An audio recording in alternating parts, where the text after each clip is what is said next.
আমি আপনাকে খুব একটা ইন্টারেস্টিং তথ্য দিই। আগে কখনো আমি বলিনি এটা। আমরা যা যা নিয়ে কথা বলছি, কী নিয়ে কথা বলছি? জীবন নিয়ে। এই জীবনটাকে যদি আমি ইংরেজি শব্দে বলি, তাহলে শব্দটি হচ্ছে লাইফ। এবার খুব ভালো করে বুঝবেন এটা আপনারা। এই লাইফটাকে একটু আমরা আমার পরিভাষায় ভালো করে আপনারা বুঝুন। লাইফের চারটি অংশ। লাইফের প্রথম যে লেটারটা সেটা হচ্ছে এল। এলকে কনসিডার করছি উইথ লাইবিলিটিস, মানে আজকে ডেটে আপনার কি কি লাইফে লাইবিলিটি আছে, মানে কি কি লোন আছে। হতে পারে আপনার কোনো হোম লোন আছে, হতে পারে আপনার কোনো পার্সোনাল লোন আছে। এবার হোম লোনটা হয়তো অলরেডি আপনি ইন্স্যুরেন্স করে রেখেছেন, তাহলে লাইবিলিটি নেই। আর যদি অনেক আগে নিয়ে থাকেন, তাহলে ওই সময় ইন্স্যুরেন্স কভারেজ আসছিল না।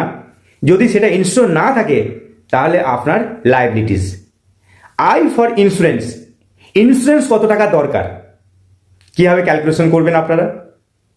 ধরুন আপনার মান্থলি যা ইনকাম করছেন সেটা 200 গুণ করুন, তাহলে আপনার ইনকাম প্রোটেকশনটা হয়ে গেল।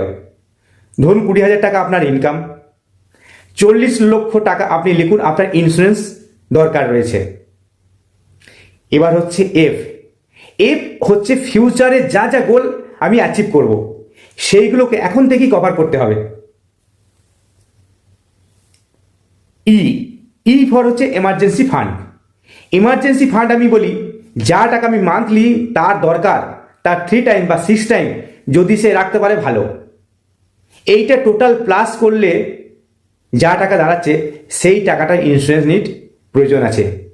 ভিডিওটি যদি আপনার কাছে এসে থাকে তাহলে একটি লাইক করবেন, আর আপনার সব মতামত নিচে কমেন্ট বক্সে জানাবেন। এইরকম আরও ভিডিও দেখার জন্য চ্যানেলটি সাবস্ক্রাইব করে পাশে থাকুন। দেখা হচ্ছে খুব শীঘ্রই পরের ভিডিওতে। ধন্যবাদ।